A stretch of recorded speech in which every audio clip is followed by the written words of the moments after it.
Does the channel provide value? Focus on the foundation. I am a travel vlogger. It's always about communication. Build those partnerships. What are the problems that you solve for your clients? Just being ahead on the technological side of things. Leading an organization. You not only want to survive, but you want to thrive.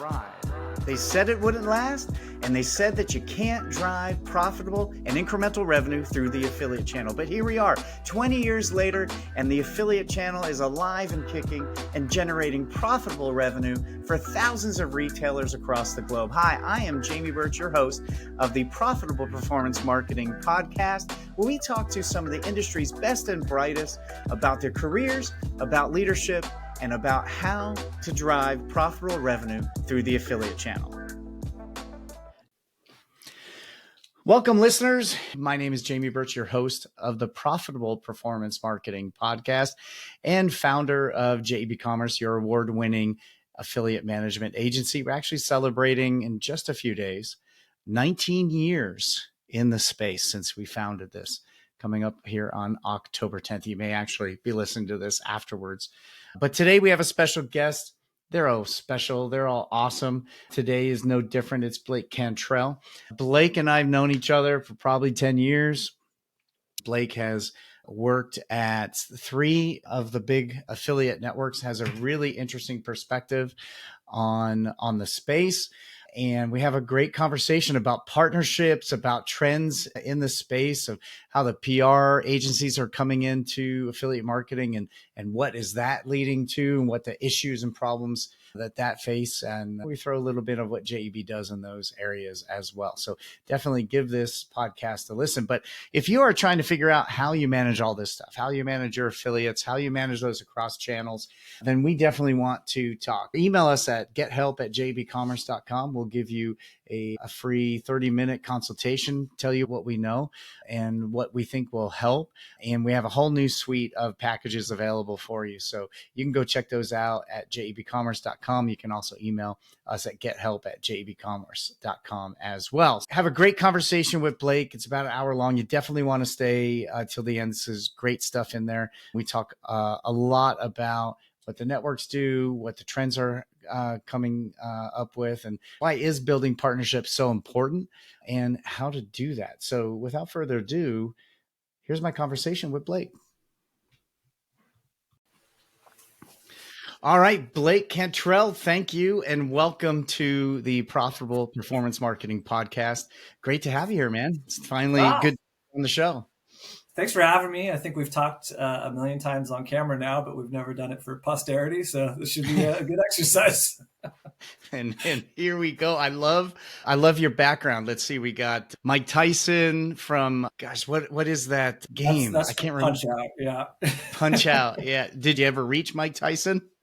Oh yeah. So my kids have the new Nintendo, but you can still get all the old games on it. So I force them to watch me play all the old games. But do you still got it? Yeah, no, sadly I do. And I remembered half of the tricks to all the guys, but I'm like, this is what I've retained 40 years later or whatever. This is not. Yeah. But, yeah. No, these are all remnants of when I used to have an office, and then they had to come home. My background as well. And, yeah, so now they're just here, and my wife sits here a lot too and takes these down because she doesn't care for them. So is that Jimmy Page over your left shoulder? Yeah, so that's Jimmy Page, and then there's a Bob Marley at the Sam Arbor Bowl from a million years ago. So yeah, this is very all my corner of nonsense where it's also an age test to see if you recognize anything up here. Oh, it's definitely a Gen X corner for sure. Yeah. If you're under 35, you're probably not getting any of these. No. Jimmy who? Mike what? Yeah. No, those are great. It's been an interesting, the remote world's version of MTV Cribs doing these podcast episodes since COVID, because most people are at home now and you really get to see a little more of their flavor than what they had maybe in their cubicle prior. Yeah. For sure. I think most people have cleaned it up to a degree, but I feel like those first 6 to 8 months where no one knew where to take these calls in their house, and they maybe had kids at home too. It was calls in the garage, or clearly they're in the laundry room, or it's always a mess. Oh yeah. When the pandemic started, I had my desk located in our bedroom. And then I figured I'm going to start developing some content to help people. How do we as an industry get through all this? What impact? And I'm a morning person. My wife is not. And so that didn't take real long for her to get me the hell out of the bedroom and find somewhere else. So you see these videos start there with the backdrop of a bed, which honestly, I've had so many meetings where everyone took them in their bedroom. I recorded one podcast where they had their kids on the bed watching us record the podcast. Now, like you said, it's a lot more clean. Ours reflects that. All the stuff behind me too is stuff when we had an office. I was talking to someone else who's going to be on the podcast next week and was talking about the sign and the stool that we made. And I made all the furniture for our office. I wanted a very particular kind of furniture. So I actually made it all myself, and with some help from a couple employees. And once we got it all in there, and maybe 6 months later, we closed the office because of the pandemic. So there's a storage unit somewhere with the rest of the office stuff that I just don't have the heart to get rid of, but we'll never, ever use again. Yeah, doing it yourself too. That's killer. Did you make that sign too? I did. We like I said, I was looking for a very particular type of furniture. And so we bought a CNC machine. That's really committed. Yeah. There were three of us doing it. One was going to operate it. That was me. One was going to design the furniture. That employee's still with me. And one was going to program the things to make it work. And he unfortunately, he moved on to bigger and better things. And so I had to learn his area as well. And then we actually rebuilt the entire machine. This isn't CNC hour, but I did learn how to do all that stuff. My wife was extremely grateful when I got all the furniture built. We were done and I sold it. It was a long process, but yeah, we did the sign and the stool back there, and we did workstations for 20 people, and the conference table we built was that was beautiful. That we did a really good job on that. And that's in storage somewhere. That's heartbreaking. It is. And it was months later. And we're remote. We'll never, all our staff is all over the country. So we won't go back. So at some point, my wife will convince me that we shouldn't be paying that storage unit anymore. And someone else will benefit from that table. Yeah. Yeah. I don't know. People are going back. I'm hearing like at least whispers of people being asked to come back to the office, at least part-time if they can, or hybrid. I don't know what it is interesting. It is interesting. I struggled as a leader in that move. Yeah. It's very hard. Did you find the move to remote a difficult transition as well? Not initially, because I was at Impact when they went remote. And so I'd been there for, I don't know, 4.5 years. So I already knew everybody that really, leadership and had relationships and all that stuff. So going remote was like, this is, other than having to figure out the kids for the homeschooling part, was great.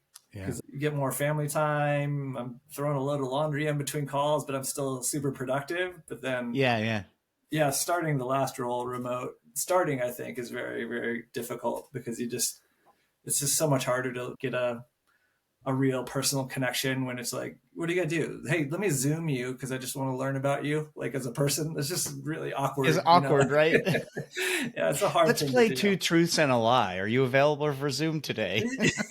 Yeah. Would you like to take time out of your day to do that with me? Yeah. One-on-one team building. I found that too. Like it was not as difficult moving an intact team to remote as it was bringing new people in. Yeah. The importance of the regular FaceTime, like actual get-togethers, always seemed to elevate the whole team as a cohesive unit, but it still was difficult. Yeah, I don't know. I always think of it as, a long distance relationship. Like I'm like the perfect guy for 2 days out of the month or whatever. Like I could put on a face on that call like no other, but who knows what's really happening behind the scenes or whether I'm dying at the job or not. Yeah, you just need a little bit more time. But I don't know. I also wouldn't want to go back to full time in the office either. So I'm not sure what the right answer is for anybody at this point. Yeah, it's tough. I honestly couldn't imagine having to commute every day again. And my commute was about 18 minutes at the time. which is nothing, especially with folks listening on the East Coast, Northeast especially. But I couldn't imagine doing that, which is funny. When I first got married, I worked at home, and it was Right. quickly evident I needed to get the hell out of the house. And that wasn't the wisest thing. That was a strain. And now it's 18 years later, almost 19. It's much, much different, but it's interesting how things go. But you've been in this space for a long time. Tell me how you found affiliate marketing. Let's start there. Like, how'd you get here? Yeah. All right. So I started at CJ in 2006. I had to research this before we came on because I couldn't remember. And yeah, I'd been out of college for 4 or 5 years at that point and bouncing around doing all kinds of jobs. Like the people that go to a specific school for engineering and then get their 4-year degrees and then become lifelong engineers. That was not my path by any stretch. College was very much like me figuring out what the heck is out there and what I might want to do. And then a good chunk of that, my work experience after college was number one, necessary because I really wanted to make sure I never had to move back in with my parents. But then also this big process of elimination. This sounds okay. Let's try that. And then you slowly learn what you like. And so, yeah, I had been doing some pretty funny marketing work. I had a friend who he ran political campaigns for people in town. So like the local congressperson, a bunch of people on the city council, different projects, initiatives, he'd get funding. And then he'd call in all his buddies to do all the dirty work. So I would like get a list from the Chamber of Commerce and call 1,000 people a day asking them which way they were going to vote. It's just brutal sweatshop labor, but it was guerrilla marketing polling. Yeah, 100%. We'd fold flyers and hand them out. It was just all that kind of really on the ground stuff. And it was fun. It was funny. But then there's parts where you get to be in there and actually put yourselves in the shoes of, okay, what's this person thinking when I come up and knock on their door or give them a call? And like, how am I going to get my message through somehow? And I don't know, that gave me a little taste of what marketing could be like, I think, which is good. And then I knew Veronica Rodriguez, who's been around for a million years. And I knew her socially. She was at CJ. She referred me in and I got in and interviewed with Vern and another guy, Billy, who's been around forever. And I became a program manager at the time, which hasn't existed for 20 years, that title. So I was just, brought in to manage affiliate programs and do portfolio management. I had no idea what I was doing and was probably the terrible manager for a good chunk of that first 60 months to a year. Like, it's just so different and weird. And especially that time, very, very new to me and relatively newer at that point. But I had a lot of good people around and that was a really fun place to be, especially at that time, and a lot of young people. And so all the things that like are tropes now about like free beer Friday and lots of social activities, those things that actually matter to you a lot when you're in your 20s, those are great. So I started at the bottom, did all the pub app review and ran reports and did my best to sound strategic, and then just got better over the course of many, many years. And I was there for 9, almost 10 years. And then by the end, I was in a pretty different spot. I was managing a big team. I had a lot of really big accounts. Yeah, there's a lot going on, but it was just kind of like, hey, 9 years is a long place. Anywhere you go, so a long time, any place to go. Especially during that time, everyone's tenure was about 18 months on average. You were there about weird, 10 years. Yeah. There were. I think I'm definitely not the guy who's out there eager to go shop myself around. So if I think there's any runway left, I'm probably hanging in there.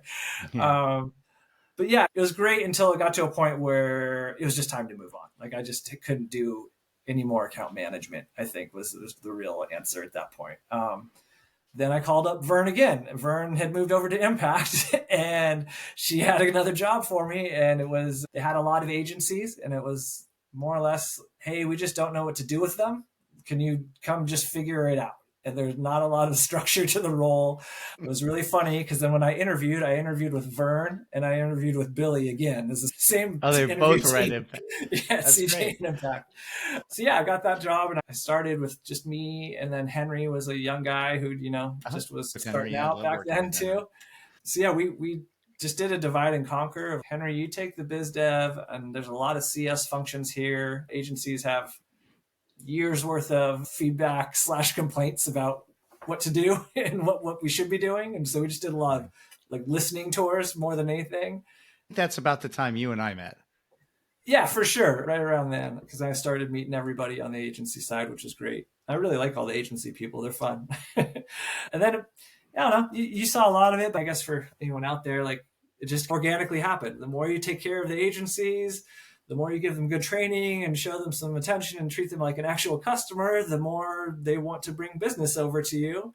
And then eventually we tried to formalize that into a bit of a referral system, and then built out CS and biz dev functions around agencies, and then expanded into tech partnerships and referral partnerships. And yeah, by the end there, it was a big deal. It was like 20 people on the team. We had BDRs going after new agencies and all the different agency types. And it was bringing in a lot of revenue. It was like the majority of the net new leads were coming from the channel partnerships team at that point. Yeah, there's a lot going on, super fun. And I got to handpick a ton of really good people from the industry that I'd worked with forever. That part was great too. And then, yeah, that's pretty much most of it. I don't know. And then I jumped over to Partnerize for a bit to try and do a similar but different version of the same thing, and just finished up there. And yeah, it just wasn't a great fit on either side. There's no hard feelings at all, but I think they were looking for something a little different than what I was bringing to the table. So I'm back out there and trying to figure it out. Awesome. And we'll definitely talk about that at the end. If you're looking for an individual to add to your team, Blake is currently available. But let's go back to CJ. There's a bunch of things in your career that are pretty interesting. When you went from managing programs to managing people, there's people on my staff that are doing that now, making that transition. What was the biggest surprise in that transition? What was the toughest part going from managing these affiliate programs and now you're managing people who are managing those programs? Yeah. At first it was just tough to hand stuff off a little bit, to feel like, oh, you got this, or how do I know that you're ready for this? I think that's every early manager's kind of fear, is like, I still want to look good. So like, how much do I let you do versus how much do I take on or hold on to? But eventually it was actually pretty natural, I think, for me, because some of it was, again, maybe back to what we were talking about, like the proximity. Like at CJ back then, you either in some way, shape, or form, either in your siloed office or out in the pit, you sat right next to the person that you worked with on all these accounts. So you would just know exactly what was happening with them. If they needed help, if they looked stuck, they could turn around and ask you for something. You were just very available, and it was easy to help coach people up, because a lot of the reports that you have over there, especially at the beginning when you're first managing people, are very junior and brand new to the industry and still figuring out Excel or whatever it might be. So yeah, I think that was the biggest, that was a pretty natural one for me. But I just thought back to, who do I like as a boss? What did I like about them?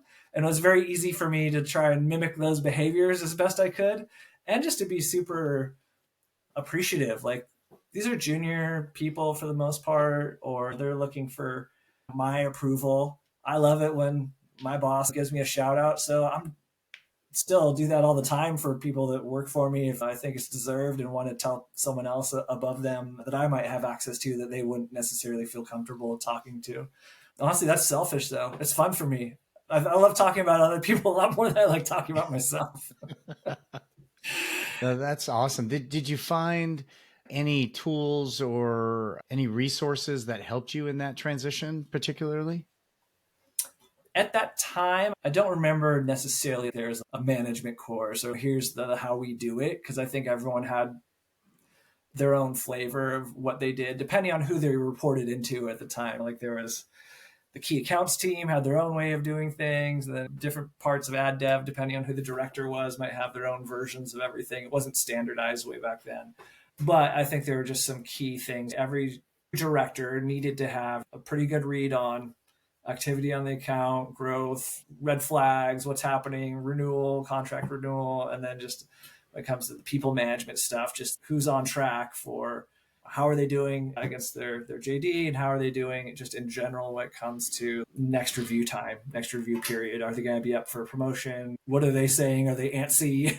We spent, a year training them and now they want to leave. What do we need to do? Just all that basic kind of stuff that I think just presents itself over time is more of like trial and error as opposed to like, here's the blah, blah, blah philosophy of management or anything along those lines. Yeah. It sounded like they had a lot of resources as far as when you do reviews and individuals' goals and things like that you were able to plug into. Yeah. They're definitely like CJ, when I first started, was part of ValueClick, was the only like parent company. So yeah, they were much more grown up than we were at the time. And so we had a lot of internal HR tools that you'd plug into for the most part. And then over time, it probably went the other way as more acquisitions happened and it just became more and more like hyper corporate and not necessarily as helpful as it was like box checking to a degree. Yeah. Yeah. Now, when you made your decision to move from CJ to Impact, what was that process for you? Was it just burnt out? Now I need to go somewhere else, or did you have a process you followed? What kind of came into play of making a big decision like that? Yeah, so I'm not like a big risk taker guy by any means. Like that's just not me. So that was a pretty big choice after having been there a long time. So yeah, I think there are a couple of things. One was that I really enjoy account management, or even like jumping back into it on occasion to help somebody is like fun. I get to flex those muscles. Like, I can still do this. Like I still got this. Like, I got this. But at some point I'd been on accounts for years and years, like Monster.com, which I'm dating myself. That used to be a thing. They're in my portfolio for 9 years. Like, wow. There's only so many times you can talk about the same brand to the same chunk of publishers. And if just at some point it feels like a very similar conversation. And then the other part was I got to like through the kind of hierarchy and corporate ladder stuff. And I got to a point where I was managing a big team, which I really liked, but I was also not doing any of the affiliate management stuff, all those skills that I acquired. Mostly I was nailing my forecast and reporting up because I was like ultimate middle management. And I'm like, this is just not fun anymore. Like I'm not creative. Like it's nothing. I'm not helping anybody. Like this is just not, and I didn't see much of a future, at least for me doing that. Yeah. When the thing with Impact came up, it was just super ambiguous. There's no JD. They made it up so they could hire me. And for our listeners, JD is job description. Sorry. Yes. There you go. So yeah, I was pretty scared about it. I talked to my wife about it a lot. She was great. You're not happy, just go try it.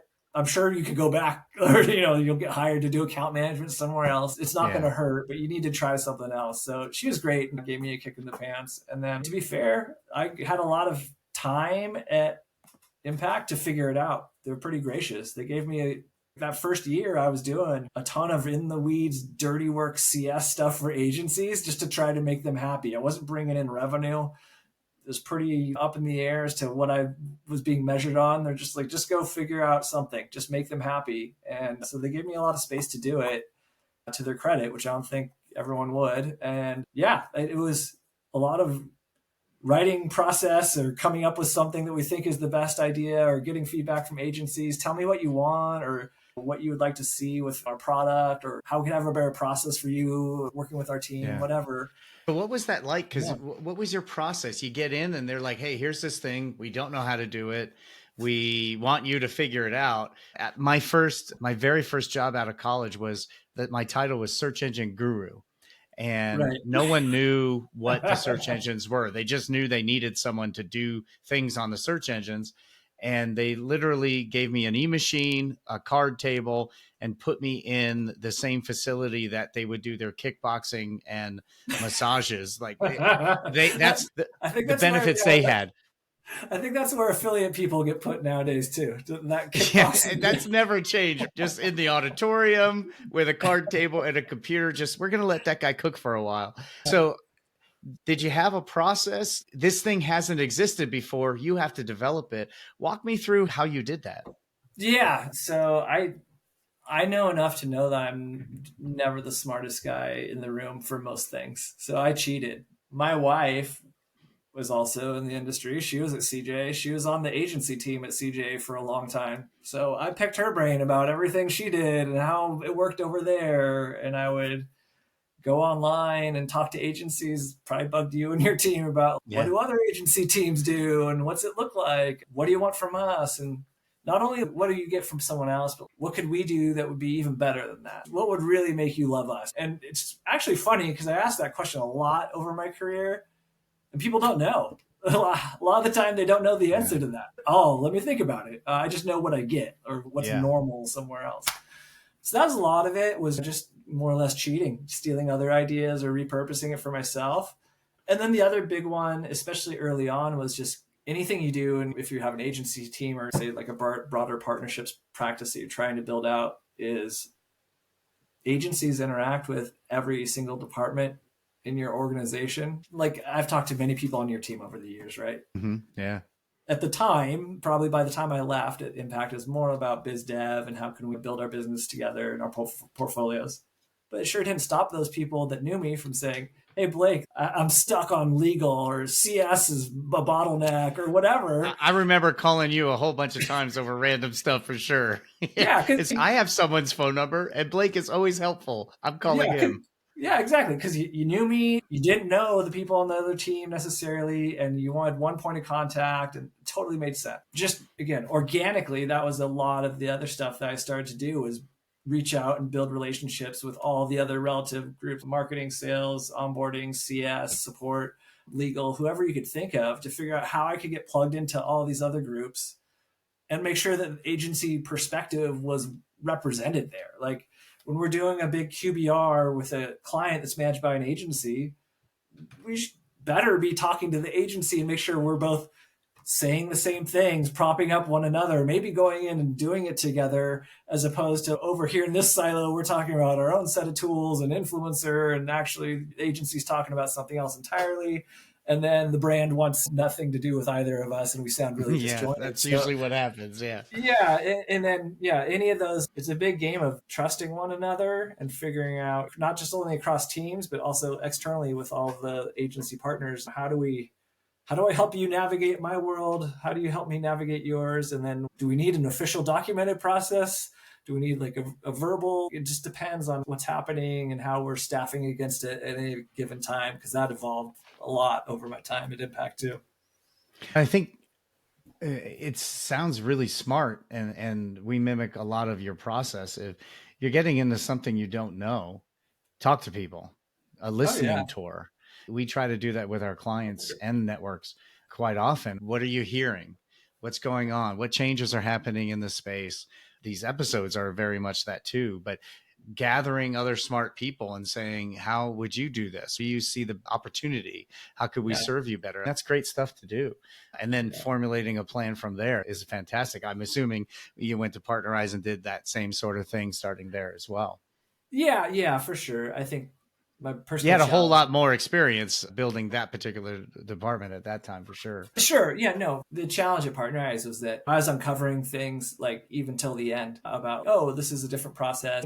It's just so different. And there was no inherited infrastructure necessarily. So there's a lot of just, that can be super frustrating and also super exciting because you get to develop those things. I'm a natural starter, so I love doing that. Yeah, no, I think they just are sitting on a ton of potential. I just wasn't the guy to help them realize it. And I think they'll come back to it. They'll have to, but I don't know what that'll look like. So you've probably some of the most unique experience that a guest has had. You've been at 3 of the large networks. You've seen how they operate, and you've seen the landscape from a program manager to working with agencies. You got a really unique perspective. What do you see about the affiliate landscape right now? Where is it going? What are the big problems and holes that are filled? Where do the networks in general fail? Maybe the advertiser, affiliate, and agency. Where do you see them going in the future? Yeah, this is great. So there's 19 questions right there that I just lobbed over to you. Yeah, thanks, Jake. Look, this is great to maybe not be affiliated with anyone right now to answer this question. Yeah, that's a big one. It's been a weird, obviously, last 3 years. There's been so much weird artificial growth in every digital channel. Travel obviously got destroyed, and then all the subscription services blew up, and streaming and everything else that might not have taken that big jump, and bodybuilding, home exercise equipment, whatever, that kind of stuff. Yeah. And now it's all swinging the other way. Travel's blowing up. All those Pelotons are like collecting dust, and it's a whole different universe.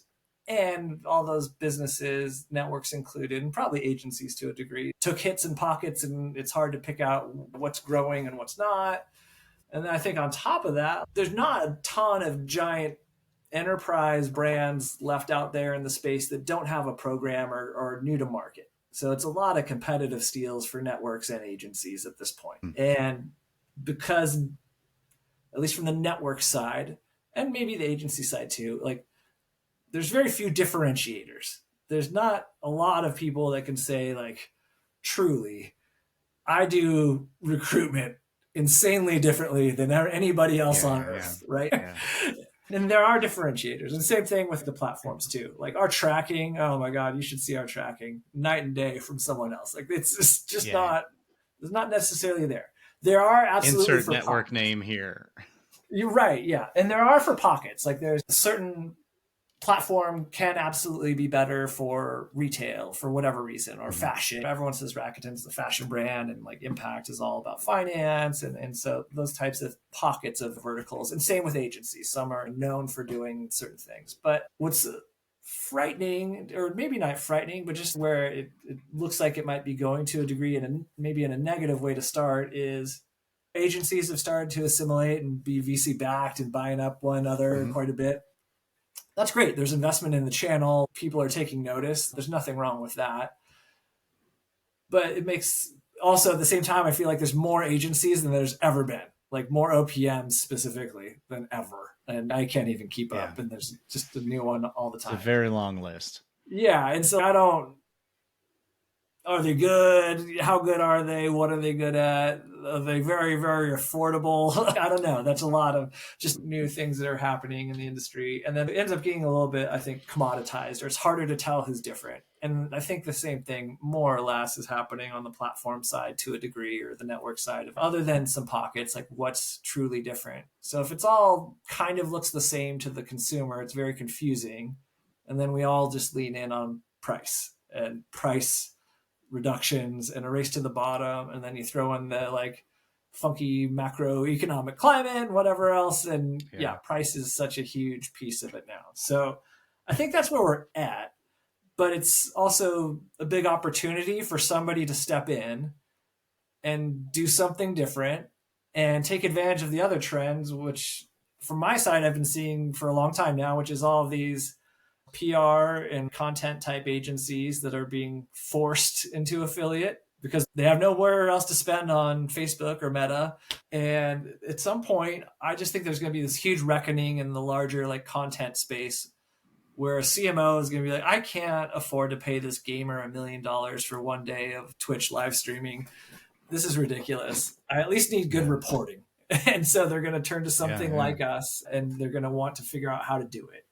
And when that happens, I don't know how it happens, or will it be an affiliate platform or agency or not? I don't know. But I think that's where someone will bridge that, jump over that hurdle that's been sitting there for a long time, because everyone has said for 5-6 years, influencer is the future, but it's only happened in bits and pieces. And then to see PR coming over on their own, I think it means it's real. I just don't know how you like get there in a very clear path, other than someone is going to set the bar at a big company and do a big change. And then the whole landscape, I think, will fall in behind it. Do you think it's one of the current players, or do you think someone else will come in that's doing this kind of thing somewhere in another channel? So any network that I've worked, platform network, whatever we want to call it, you can build amazing tools. And I've seen some really cool things. If they don't get used, they are pointless and are just something that gets sold. So I think it has to be the brand that will say, either we're using this tool that tells us exactly what we want to know about all of our influencer content, PR type initiatives, and that will set the stage, and then that'll become the best practice. Or they will tell either a platform or an agency, who knows what kind of agency, we need to have better insight. How do you solve for this? I need a tool that does XYZ. And hopefully that's our tool that's been sitting here somewhere in our industry and one of our agencies that's helped solve for that and is ready for it. But I don't think you can force that upon anyone. It's going to have to be the brand that's going to make that change happen. You can pitch it. I'd love to see it pitched, but I just don't know. I think that's a tough pitch coming from the affiliate person at this point. Why do you think it's a struggle from the affiliate channel, from the internal affiliate manager or the network affiliate manager, even the agency? It's always been that way. Why do you think that is? Like we were talking about earlier, the guy sitting at the card table in the kickboxing gym is not getting a lot of respect. I say that, although there are tons of huge exceptions, right? There's so many programs where affiliates maybe the number one revenue driver for the entire company. And they're big companies. It's not just something small.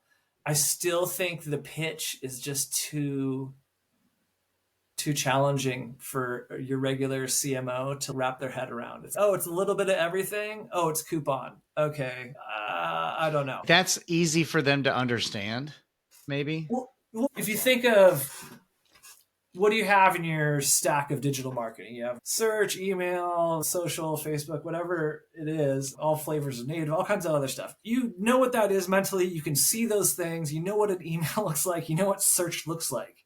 You can go find it whenever you want.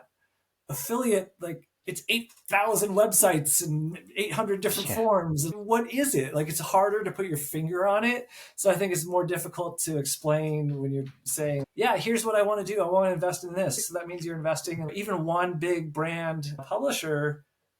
All right, they're doing a promotion, you're doing a placement, you're in their mailer, you're doing they're doing SEO. They're doing 20 things. It's hard to pin down what the heck is happening, even though the reality is that should be a huge advantage because they're doing those 20 things based on a CPA payout probably. And it's actually really great for you as long as you have your margin set properly, your payout set properly, and you have attribution in place that makes everything fair for all the channels, which is not terribly difficult. It's just, I think it's that explaining it. And then, I don't know, you've seen this too probably on the agency side. The affiliate guys, the affiliate contacts brand side aren't there for very long because they want to move on to something else and move up. Yeah. And re-explaining the channel and the value and what you do as an agency over and over again. Yeah, it makes it tough to get a lot of traction, I think. And I think our industry hasn't done a really good job of sharing information like other channels do. So we are very protective. Agencies are very protective. The networks are very protective. I know the PMA has done a lot of work. Here's my plug for the PMA. Join that. I know they're doing a bunch to get aggregated data out. That is easy to digest from a CMO's perspective, so you can see that.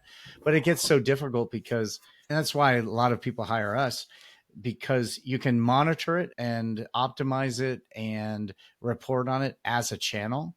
But that roll-up shares so little because there are so many activities in there. And there's probably one or two that you've never heard of that you need to be comfortable with and you need to get involved in, and your brand can't, but they can.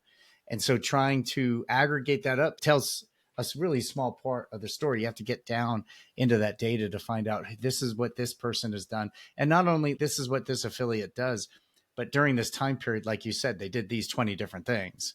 And so how do you report on the success of each one? It can be quite a bit. Now, you mentioned one thing we've talked a lot about in our content in this season is the emergence, the introduction of our channel to the PR world and having these types of agencies come in. From your perspective, is that creating opportunity for the industry? Is it creating problems for the space? Yeah, I don't know yet. It's a great question. I've talked to so many of them, and they're, by and large, eager to learn, have some good brand names for sure, but then don't know the space, would need an immense amount of hand holding to really get it going, which is not bad, but few places have the resources, which is network side, which is my experience. And then I guess it comes down to that kind of question of all right, if you come to us as a PR agency at the platform side and you're saying that I've been told by the brand, I want to work with Skimlinks and LTK and some other content providers, and they only do it through affiliate. Okay, great. We can help you with that. But we're going to have to teach you how to use the system, how to do all that. There's a lot there. The flip side is, what if you just went to an affiliate agency and that same brand said, hey, I want to work with Skimlinks and LTK, and be like, yeah, no problem. It's really easy. And 1, 2, 3, and you'd be done in a minute. I know it's happening in pockets, but on the whole, no one is embracing that or has figured out a way to like actively capture that market that I have seen. And is that the future? It could be, because there's not necessarily, where else are new accounts or new types of agencies going to come from right now? We have a ton of OPMs. The holding companies have made some interesting moves over the last few years, and they used to be totally siloed within their own practice. Now they've almost all consolidated their practices. So there's definitely interest and activity, and there's great that PR is starting to bounce into our world, but what's the playbook? What does it look like? How do you help them, and who does what? I think there might be a real chance for an affiliate agency to just either buy a PR agency or team up with a PR agency to do subcontracting work until you end up pushing the PR agency out. I think there's a lot of things that could happen there. In general, like a PR agency, what if you suddenly ran all that traffic through affiliate and exposed that half of their impressions were doing nothing, or like their buys were bogus for the last few years? That's a big risk for them too. That is interesting, right? Because one of the things that we can provide them they've never had, and that is reporting. We can tell you what happened with every click. We can tell you what happened with every impression. We have that capability. It's incredibly powerful. So I know in the past, there's always been a reluctance to do that, partly because they didn't know it existed. Right. We are not on their radar. We have not been on their radar. And like you said, a lot of them are coming into this because the client said, this is who I want to work with. And the only way they work with is that. And we work with several PR agencies to be able to provide these things very quickly. I have the relationships, understand how it works, and can get that done. Is their biggest obstacle just understanding, like the CMO conversation we just had, just understanding this space? Yeah, I think so. Even just talking to you about some of this, so here's a real old like CJ story. So I used to work on H&R Block for a long time. And as you can imagine, their entire year is made during tax season, January to April 15th. And so everything is amazingly fast paced. And it was actually really fun, even though it's super stressful, because it was unlike any other evergreen retail program. There was a clear winner between H&R Block and TurboTax basically every year. And there's a start and an end date, more or less. And so it's all really compacted. So what they did, and it was really smart, and I don't know that I've ever seen anyone else do it, they would bring in all of their different agencies or services, partners or vendors. They would get them all together before the tax season, and you would go up and talk about what you're working on. And then it's great, especially being a younger guy, like learning, this is how search talks, and this is how these other channels, how they actually talk about these things and what their KPIs are and their reporting looks like. And then you'd see an opportunity in there and pick it apart and be like, get a chance to ask questions of these other teams and figure out how you could actually work together. And I think that's like all the way back to the kickboxing gym guy. That's when you present your own homework and you're like, see, I did a good job in affiliate. And they're like, yeah, actually, like we tanked it on the year. You hit your goals, but no other channel did. It just gets to be really messy. But if you have that connection with all the other relevant groups and hopefully, again, like up to that CMO or decision maker on the brand side, suddenly you can talk about your own value in a more sensible way. You can work with that PR team and know what the heck they're doing when their ad is dropping, so you can tell your affiliates to really boost that or supplement their efforts. All that stuff has to work together. And that's where it's just challenging at any place, because everyone wants as much budget for their channel as possible, and everyone wants to have their own set of most favorable reporting. And it's a very big task, I think, for anyone to get all their go-to-market teams to line up. And that happened even for me doing partnerships at Impact too. Like a ton of great people that we worked with, but also we wanted to make sure we were hitting our individual numbers. So there's lots of conversations about attribution and who gets credit for what and whatever else happened. It's tough, right? Attribution is a difficult one when you're dealing with everyone who's trying to protect their space. And we've had several of those conversations, and it has been immensely helpful to the organizations that hold those sort of events and bring them all in. We've been able to participate in quite a few over the years. And that's allowed us to meet the people on the other end. Right. Instead of before the pandemic, we would meet on a conference call. And then after, you may get a few people. I think our industry is very comfortable with video on Zoom, but there are still others who specifically, they're like, no, I'm not turning my camera on. Why would I do that? We build partnerships, and this is what we're trying to do here. So it is super important to do that. Now, you've told me on the call, really what your skill set is, creating partnerships, and that's what you're really good at. So what is a good partnership? And how do you create that? Yeah. So I like this question because I think about this a lot. I think I could do sales. I could do it. I wouldn't like it, but I could do it. And I've done CS and like account management, and I'm pretty good at it. But in both those scenarios, you are working under a mandate, let's say. So if you're a salesperson, I guarantee your boss gives you a list and says, here's 100 targets and you got to sell to them no matter what. This is who we're going after. Yeah. And on the kind of, account management or CS side, more or less the same thing, but reversed. Here's your portfolio. You have to help them, whether they're a good person or an awful person, or they scream at you or love you. They're paying for you. You have to help them. One of the most healthy things about partnerships, at least the way that I've done it, is that it's an authentic in between of both of those elements, where you say, Jamie, I want to work with you. You have some great accounts. I think it'd be helpful for me. I think it'd be helpful for you. What do you want? What do you want out of this partnership? What do you need from it? You can be very honest and authentic. I would do the same and have many times over the years. Hey, here's what I would love out of this partnership. And if you see alignment, great, and you can move forward. If you see partial alignment, great. You can maybe just work on marketing or something not related to the larger biz dev, or just, I need better training for my team. Whatever it is, that's great. Or you can say, this might not work right now, and we'll come back to it later. So I think that's the mentality you take going into it, is just being really authentic and open and transparent about what you can and can't do for one another. And there's no hard feelings necessarily. But then once you get into it and you've established that partnership, it's really about just give and take and being an advocate for your partner on the other side. Hey, you have a ton of questions about product. Great. Let me introduce you to our product guy, and you can give them some direct feedback. That's helpful for all of us. You need legal, your contract is stuck for your brand. You don't know what's happening. Great. I'm going to go talk to legal for you and figure out what's going on and help get you unstuck. Like, same thing on your side. Okay, our sales guy is really hot to talk to account XYZ that you manage. Yeah, we think that they are ready for a move too. Let me introduce you. Awesome. Thanks, agency. There's just a lot of like normal give and take where you're really helping one another that, at least for me, feels like the right place for me to be, where I'm authentically helping someone that I have built a long-standing relationship with, or even when it's new and fresh. That's fun too, to like figure it out together. And there's no set playbook of how you do it. I've done all kinds of weird things in partnerships: dinners, events, marketing,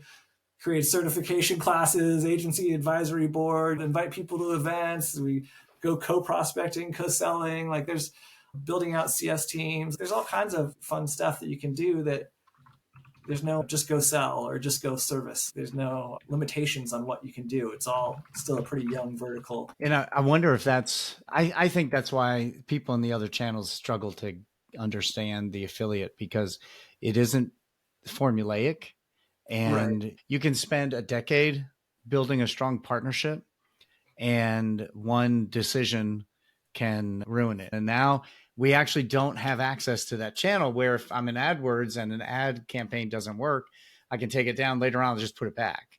Yeah, I'll try that out later. Or a site that I'm advertising on doesn't work. There's not that relationship there. It's different, and people struggle not just understanding it, but it takes a lot of work. It takes a lot of work to build those. What do you think people miss about building good partnerships? Oh, like, you are a brand new potential partner, and I'm sure I said this to you at some point too. Hey, I want to be of service to you, help figure out how we can build our shared business together. And that's the ultimate goal, is what can I do to help you and how can you help me?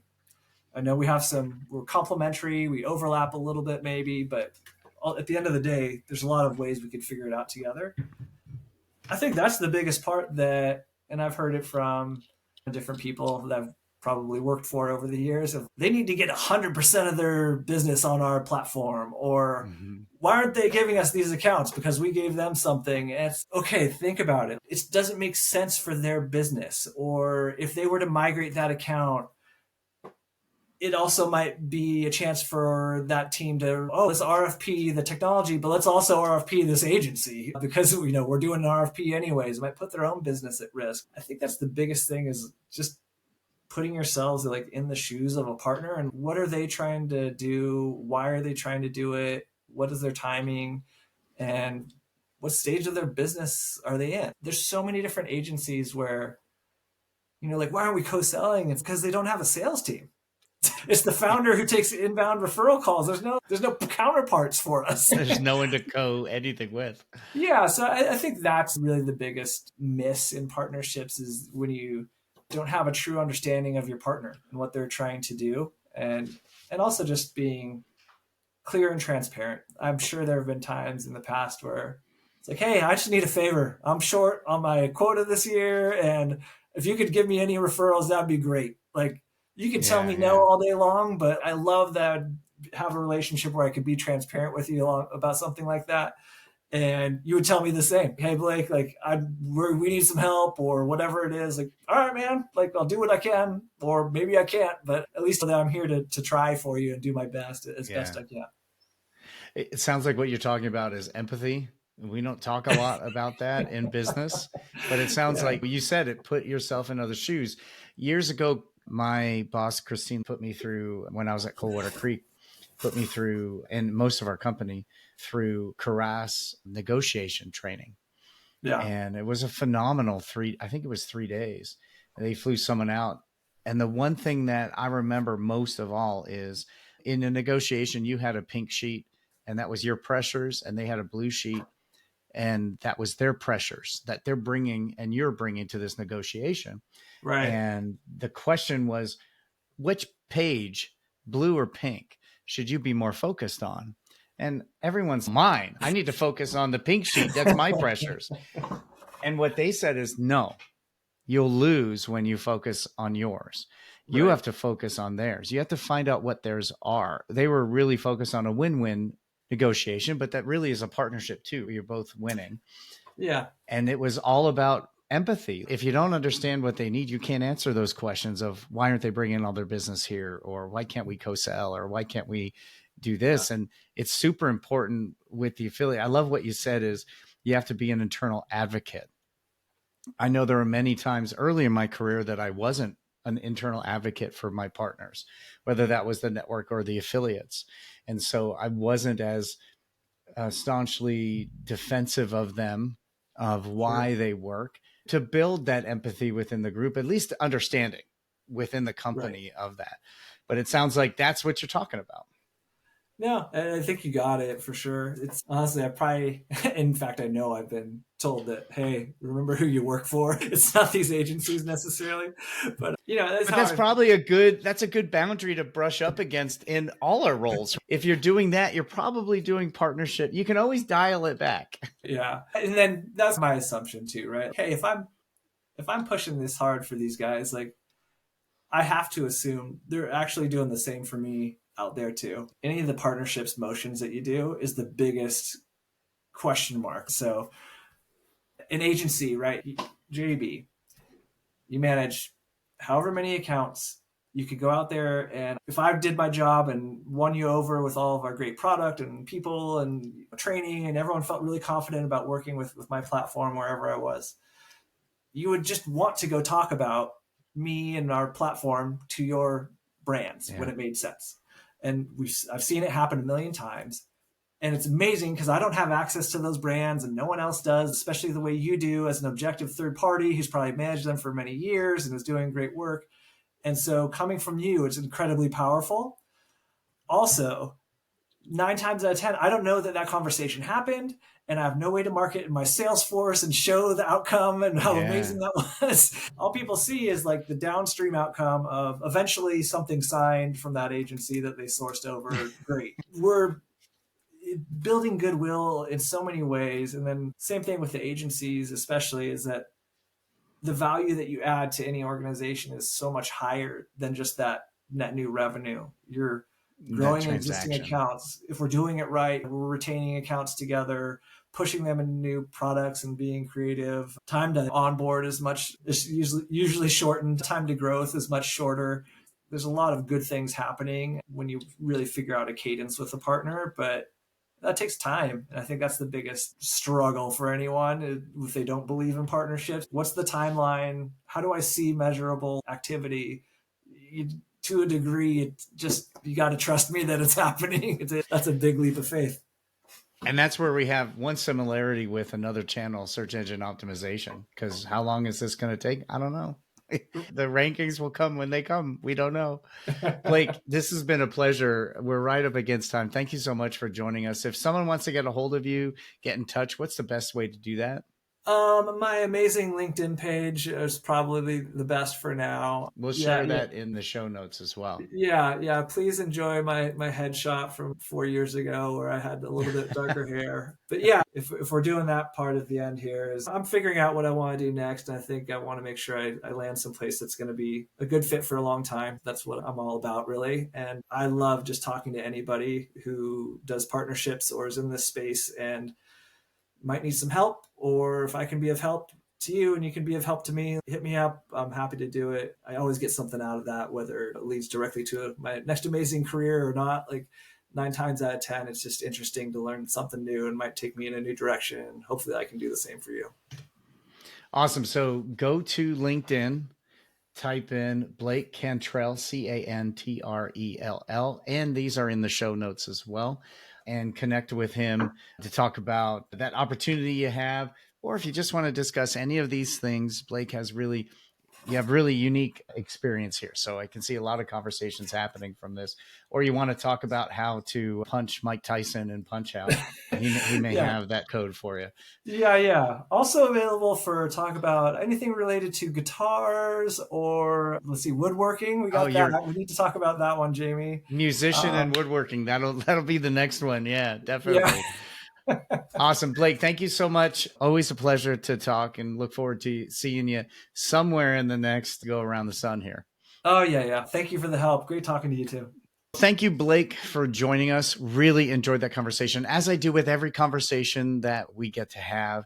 Really good stuff here. And reminder, if you're listening to this and you are looking for someone to create or lead your partnership department and create partnerships for you, Blake is currently available, looking for his next big step. I highly recommend him.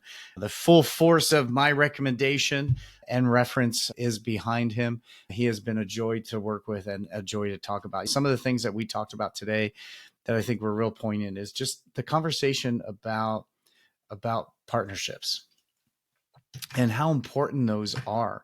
Really, if you're new to the space, maybe you're CMO and you're trying to understand this, is a great place to understand it here in this podcast. You can also go to the blog at JEBCommerce.com. There's a whole lot of information. We pretty much share everything that we do on that blog and here in this podcast. But this is a really good differentiator between this and other channels. It is about partnerships. And you need to be focused on what the other person needs, that empathy for your other partner, knowing what they need and what they're going through is going to lead to a really good partnership for you. It's not like other areas you can turn things off and on. That doesn't affect that partnership. Big partnerships take a long time. They can be complex and everyone is different. There's no real model for how you build those. Generally speaking, if you help enough people out, you're going to get what you need. And so think about how you can help those others out. But this is a great conversation. Definitely unique view from someone who's looking over all the networks and sharing their take on where they're going. But if you are looking for help, please just email us at gethelp@jebcommerce.com. We would love to work with you, and we can just take a half hour, no requirement on your end, and just talk about what your biggest problems are. You can also email those to us at gethelp@jebcommerce.com. And we are still looking for some guests for season 3 and lining out season 4. So if you'd like to be a guest or someone we should talk to, then definitely email us at gethelp@jebcommerce.com. So one of the ways you can really help this podcast is to leave us a 5-star review at Apple Podcasts and Spotify and others. Any way you listen to this podcast, leave us a 5-star review and share it with your friends. If you found something really poignant that someone needs to hear, share it with them directly, and go share this on Facebook and X and LinkedIn. Thank you for making it all the way to the end today, listening to us. If you need anything again, please just get a hold of us and gethelp@jebcommerce.com.